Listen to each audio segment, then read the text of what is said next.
Hi, fifth graders. It's Mrs. Williams here. I know that you've had digital citizenship awareness training since kindergarten, but today we are going to touch on a few items we have not talked about lately.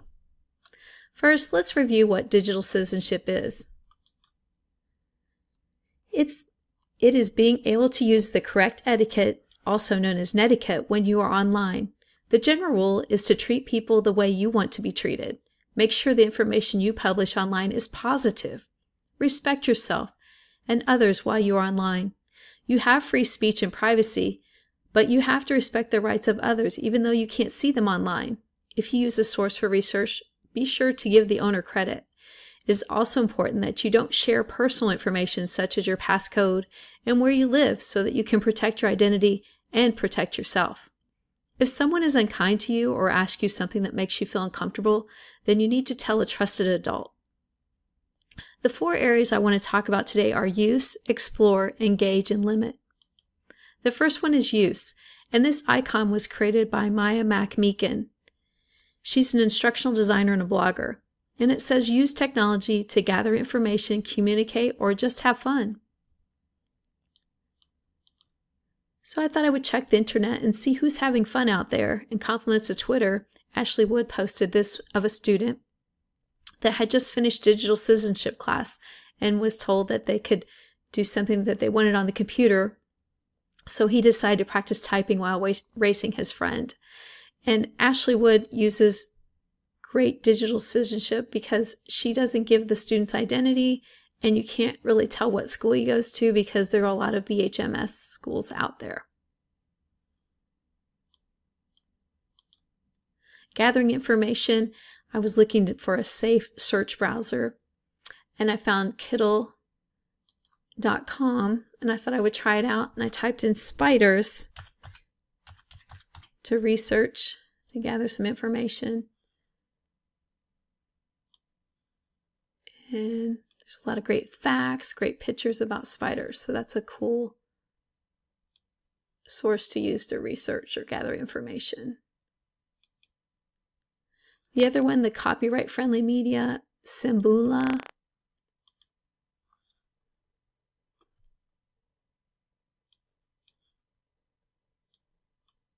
It has a lot of pop-ups. That's the one thing I've noticed about this one.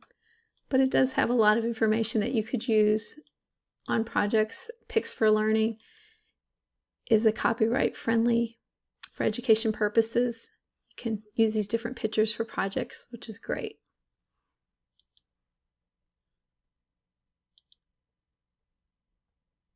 The next topic is explore. This icon was also created by Mac Meekin. Explore what other students are doing around the world, have fun, and embrace new technological abilities. So when I went out on the internet, I went to Twitter, and I was able to go to China just through the internet, which I thought was really cool.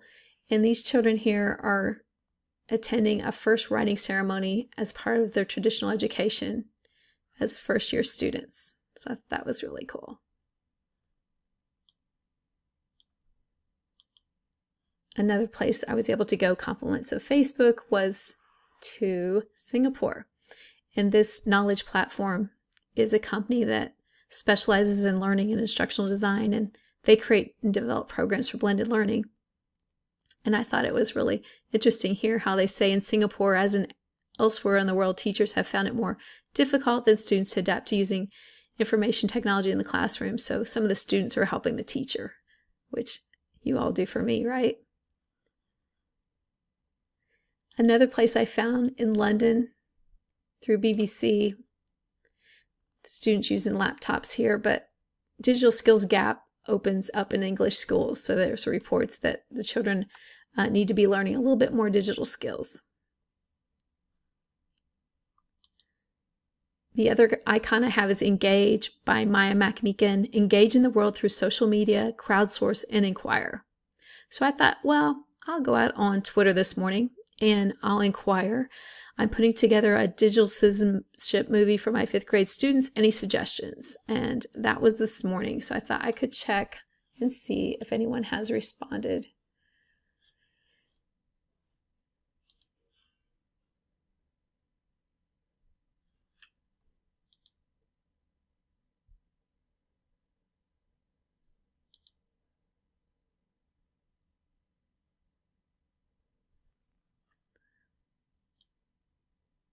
I haven't received any suggestions. It's been 6 hours, so maybe they'll respond later. That's what I'm thinking. So I will check back later. Other ways that I can engage around the world would be through Skype or FaceTime. One of the things I did do was I went onto Twitter and I looked under hashtag Digital Citizenship to see what other folks are doing out there. And she reminds parents to keep an eye on the students to keep them safe. And I like what Caitlin Wright has to say. Digital citizenship is not a list of don'ts, it's a list of do's.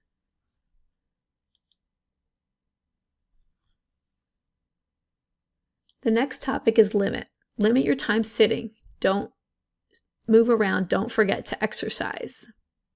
So I thought, wow, wouldn't it be neat to find an app that reminds you to take a break? And I did find one. It's a free app on iTunes. It's called Timeout Break Reminders.